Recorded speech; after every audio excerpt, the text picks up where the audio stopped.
नमस्कार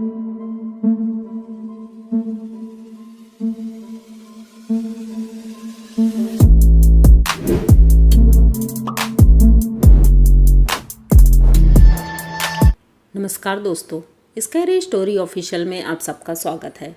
आज की कहानी की तरफ बढ़ने से पहले चैनल को सब्सक्राइब कर लीजिए और अगर कहानी अच्छी लगती है तो प्लीज़ लाइक एंड कमेंट करना मत भूलिएगा।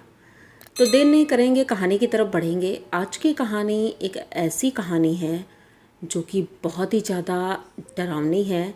आई होप आप सबको पसंद आएगी। तो कहानी राजेश से शुरू होती है। राजेश की कहानी है।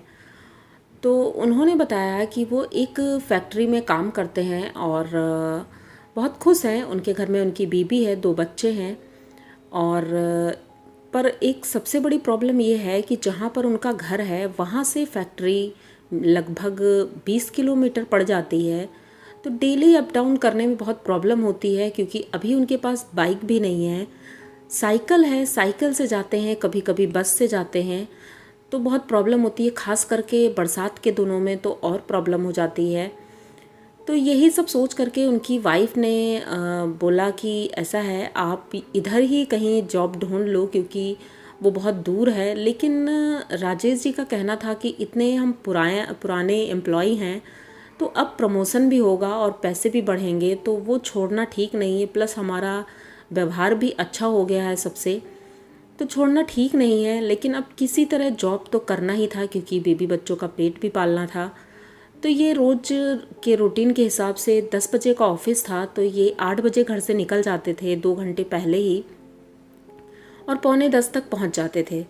तो कोई प्रॉब्लम नहीं थी। और रात में 8 बजे फैक्ट्री बंद होती थी, तो ये 6 बजे ही वहाँ से निकल लेते थे, क्योंकि साहब से बोल रखा था इन्होंने कि भाई मुझे जल्दी जाना है क्योंकि दूर घर है।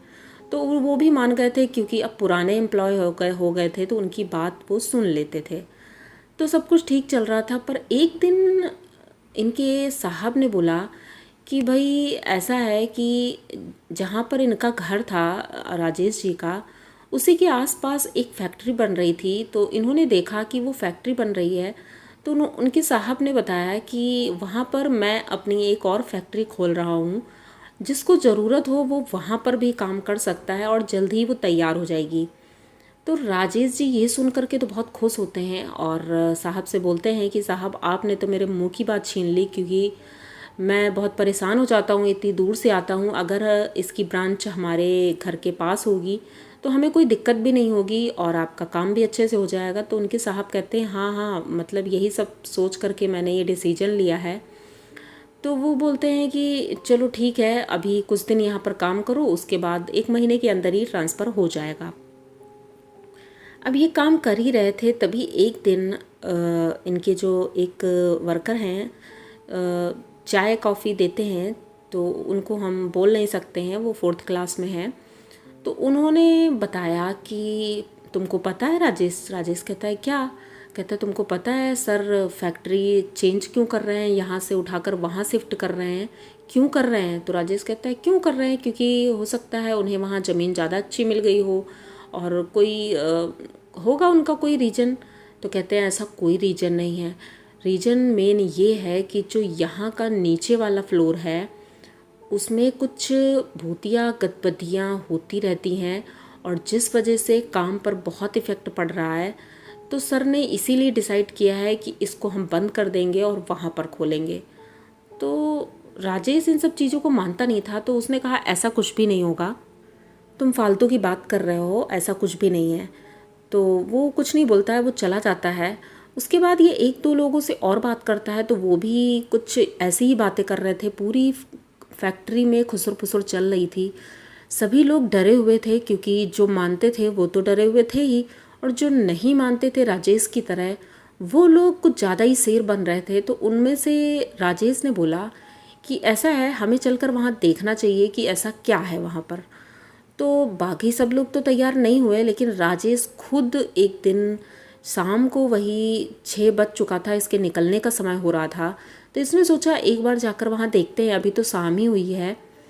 ये शाम को नीचे जाता है और गोदाम की तरफ बढ़ रहा था। तो वहाँ जो सिक्योरिटी गार्ड था वो बैठा हुआ था। अंधेरा हो गया था, ज़्यादातर लोग सब चले गए थे।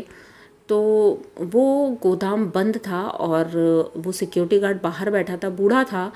तो उससे ये पूछते हैं कि काका क्या बात है, कोई प्रॉब्लम है? तो कहते हैं क्यों, तुम्हें पता नहीं है कोई प्रॉब्लम है? तो कहते हैं नहीं, मुझे तो नहीं पता है। कहते हैं अच्छा, इतना सब हो गया और तुम्हें पता ही नहीं? तुम यहाँ क्यों आए हो? सबको आने के लिए इधर मना किया है ना? तो कहता है नहीं, मैंने कुछ सुना था, वही मैं पूछने के लिए आया हूँ, क्या ये सच है? तो वो कहते हैं अच्छा, मतलब तुम अब पूछने आए हो क्या ये सच है क्या सच नहीं है? जिसके ऊपर बीतती है ना उसी को पता होता है। मैंने खुद अपनी आंखों से उसे यहाँ देखा है। तो किसे आपने देखा है? कहते हैं एक औरत है जो अपने बच्चे के साथ है यहाँ पर, और वो एकदम क्लियर दिखाई पड़ती है इस गोदाम के अंदर। कभी इधर उनका बच्चा खेल रहा है, कभी उधर खेल रहा है, और वो औरत एक जगह पर बैठी रहती है। उसके चिल्लाने की आवाज़ आती है, उसके बोलने की आवाज़ आती है। तो ये बोलता है कि वो अकेली है, मतलब वो औरत, राजेश ने सोचा कि मतलब वो औरत ही है नॉर्मल, तो उसका बच्चा यहाँ पर क्यों है, उसे बाहर निकाल दो ना। तो कहते नहीं, क्योंकि उसके साथ में उसका आदमी भी है जो यहीं पर घूमता रहता है, मैंने भी उसे देखा है। तो राजेश कहता अच्छा, तो आपने देखा है उसे? तो कहते हैं हाँ, मैंने देखा है उसे, और क्या तुम भी देखना चाहते हो?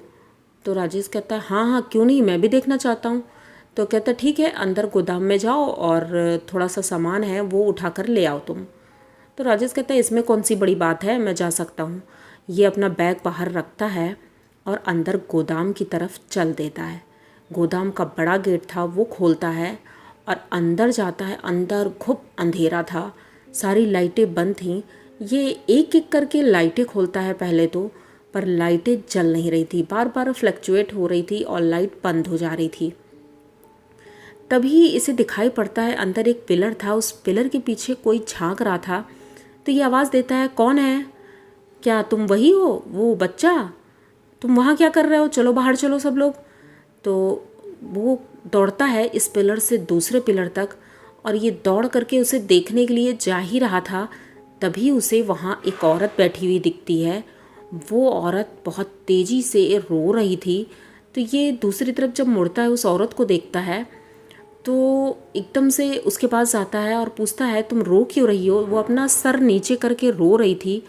जैसे ही उसने अपना सर उठाया, उसे देख करके राजेश बहुत ज़्यादा डर गया था, क्योंकि उसका चेहरा ही नहीं था। ये देख करके राजेश अब समझ चुका था कि ये कुछ ना कुछ गड़बड़ तो है। अब ये भागने के लिए वहाँ से दौड़ता है, लेकिन अंधेरे में कुछ समझ में नहीं आ रहा था। वो इधर से उधर, उधर से इधर गिरता पड़ता दरवाजे तक पहुँचता है, लेकिन दरवाज़ा नहीं खुल रहा था। ये इतना परेशान हो जाता है, वहीं चिल्लाता रहता है, चीखता रहता है।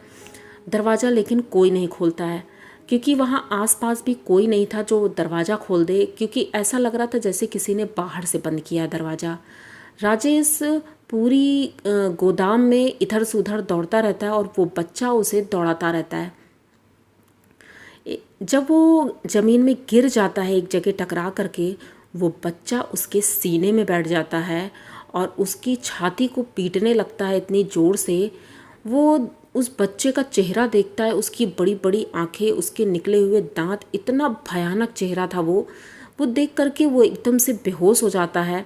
और उसकी ये सोचिए कि वो बेहोश तो हो जाता है, लेकिन किसी को पता ही नहीं था कि राजेश वहाँ गया है, इसलिए उसे बचाने भी कोई नहीं आ पाता है। जब सुबह होती है तो सिक्योरिटी गार्ड आता है, वो गेट खोलता है। जैसे ही गेट खोलता है तो सामने राजेश को पाता है। राजेश को तुरंत बाहर निकाला जाता है। उससे पूछते हैं कि तुम यहाँ क्या कर रहे थे?